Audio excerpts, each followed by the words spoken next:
Ya, Anda kembali bersama kami, pemirsa di Saling Silang. Kita masih membahasnya dan juga masih dapat berpartisipasi dengan menghubungi kami di line telepon 02151555111. Baik, kalau dikatakan bahwa sebenarnya kita sepakat bahwa ini adalah memang tujuannya baik gitu ya, optimalisasi. Tapi kemudian dengan peraturan sudah ada, sebenarnya harus sudah dilakukan, tapi kan tidak bisa secara optimal. Ini sebenarnya apa bicara juga mengenai pengawasan gitu yang kurang, apakah misalnya penggunaannya dari zakat ini kurang transparan misalnya, ya, sebenarnya ya kalau bicara ada kesadaran yang kurang dan ya kalau bicara pengelolaan kelembagaan sebenarnya kalau dari sisi transparansi dan akuntabilitas lembaga-lembaga seperti Basnas, kemudian Lazis itu dompet duafa itu sangat akuntabel. Yeah. Ya. Mereka setiap tahun diaudit ya, dan audit keuangan ya itu WTP. Kemudian juga ada audit syariahnya. Jadi ada laporan pengawasan dari sisi syariahnya. Kemudian juga dari sisi program itu kan juga bisa dilihat ya program-program lembaga zakat ya. Memang kita mengakui kampanye publikasi mengenai program ini yang perlu ditingkatkan. Nah, jadi ini yang kemudian menjadi salah satu challenge kita. Bagaimana program-program yang sudah baik ini dan kita ini kira-kira sudah melayani itu sekitar 3 sampai 4 juta orang miskin begitu. Nah, ini kan suatu jumlah yang cukup signifikan ya karena berangkat dari satu kesadaran. Nah, itu yang mungkin kemampuan komunikasi publik ini yang bagi teman-teman lembaga zakat kita harus terus dorong dekat-dekat dengan media begitu ya. Oke, baik, kita sapa dulu pemirsa. Halo, selamat malam. Selamat malam. Ya, dengan siapa di mana, Pak? Dengan Pak Iwan di Lampung. Silakan, Pak Iwan. Oke. Selamat malam. Malam, Pak. Dengan Pak Iwan di Lampung. Iya, Pak. Lanjutkan. Ya, terima kasih. Ya, Pak. Pertanyaan saya begini, para bapak-bapak narasumber yang ada, dasar syar'i apa menetapkan zakat dari PNS yang ada itu? Apakah ada dalil hadis-hadisnya, ataukah ada dari Al-Quran, atau ada ijma? Mengingat sepengetahuan saya, zakat gaji itu tidak ada di dalam Islam. Yang ada itu kekayaan itu yang apabila tersimpan selama 1 tahun dengan nisab emas 84 gram itu baru kena zakat. Nah, kalau mau dipotong setiap bulan, itu dasarnya apa? Oke, baik. Itu saja, Terima Pak Iwan. kasih. Terima kasih. Silakan. Mungkin dari Pak Najabur ini baru bergabung tampaknya dari ya. Basnas ya. Dari Basnas dulu secara syariah. Ya, nanti para kiai nanti kami melengkapi. Ya, jadi seperti yang tadi sebenarnya sudah disinggung oleh Prof. Hamka bahwa dasarnya itu antara lain adalah juga pada praktek ijma sahabat. Seperti yang ada di dalam kitab Al-Muwatta'nya Imam Malik maupun dalam kitabul Amwalnya Abu Ubaid. Sebagai contoh tadi Muawiyah bin Abu Sufyan itu adalah khalifah pertama yang mengenakan zakat secara rutin dari penghasilan para pegawai pemerintah pada saat itu. Karena apa? Karena sistem pemerintahnya sudah berlangsung dengan baik, sudah lebih modern Muawiyah itu. Nah, kemudian para sahabat yang masih hidup ada Abu Hurairah, Anas bin Malik, Ibnu Mas'ud, itu mereka tidak menyepakati, tidak memberikan gugatan atas peraturan itu. Artinya mereka yang dididik langsung oleh Nabi kan nggak mungkin melakukan sesuatu yang bertentangan dengan ajaran Nabi.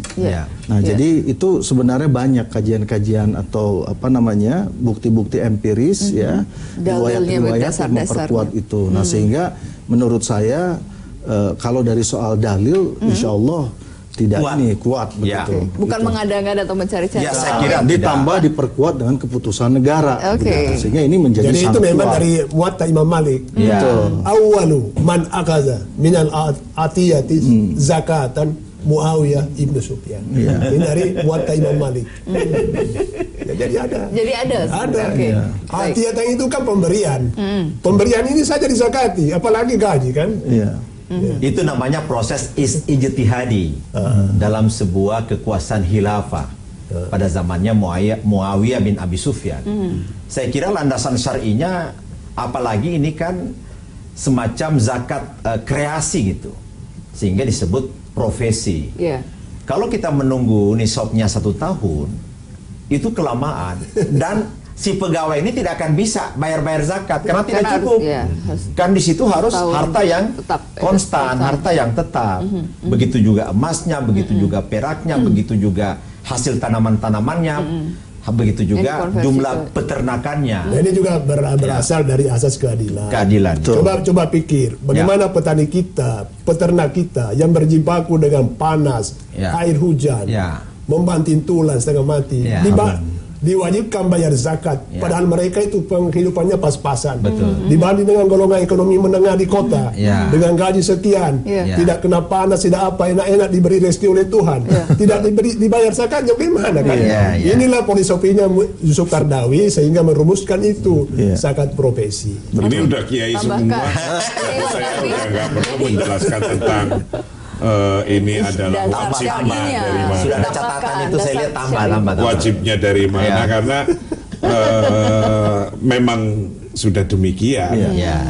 Tapi secara makro saya hanya ingin mengatakan bahwa zakat itu adalah bagaimana membudayakan memberi. Membudayakan memberi. Maka jikapun belum wajib bayar zakat karena belum nyampe nisabnya, masih kena anjuran untuk berinfak, untuk bersedekah, untuk yang lainnya. Kalau belum bisa berzakat karena belum senisab, ya jatuhnya adalah berinfak. Nah, kalau orang sudah pada semua sadar memberi, akan menimbulkan satu usaha yang keras biar bisa memberi. Berusaha yang bagaimana usaha yang super keras sehingga punya usaha yang mapan. Maka perintahnya nih, perintahnya setiap ya ayyuhalladzina amanu aqim sholah wa atu zakah, ini tidak hanya sholat saja yang diperintahkan, dilengkapi dengan tapi zakat, digandeng dengan bagaimana jadi orang kaya raya. Orang kaya raya artinya apa? Pemberi zakat. Karena di dunia ini, di Eropa, di Islam ini, di Eropa misalnya, orang juga hanya dibagi menjadi dua golongan, penerima pajak atau pemberi pajak. Lah di dalam Islam juga begitu, dibagi hanya dua golongan, pemberi zakat, muzaki, atau penerima zakat. Lah apa kita juga mau kalau kita itu rasanya menjadi penerima zakat, bangga terus apa kita bangga itu? Keinginan kita itu harus menjadi pemberi zakat. Pemberi zakat. Saya menggarisbawahi tadi ungkapan Bapak ini, budaya memberi. Budaya memberi. Kalau di Indonesia ini budaya memberi dihidupkan, maka makmurlah Indonesia. Makmur. Yang membuat kita ini menderita, rakyat menderita karena budaya memberi tidak ada dan tidak mau peduli. Budaya mengambil, budaya meminta-minta. Budaya mengambil itu kan koruptor. Kalau mengambil masih bagus, budaya mencuri. Jadi daripada budaya mengambil dibudayakan, tapi budaya memberi. Coba ingat ayat yang pertama menyangkut pemberian harta dalam Al-Quran. Alladzina yu'minuna bil ghaibi wa yuqimuna sholata wa mimma razaqnahum yunfiqun. Tidak mengatakan wa mimma razaqnahum yuzakkun.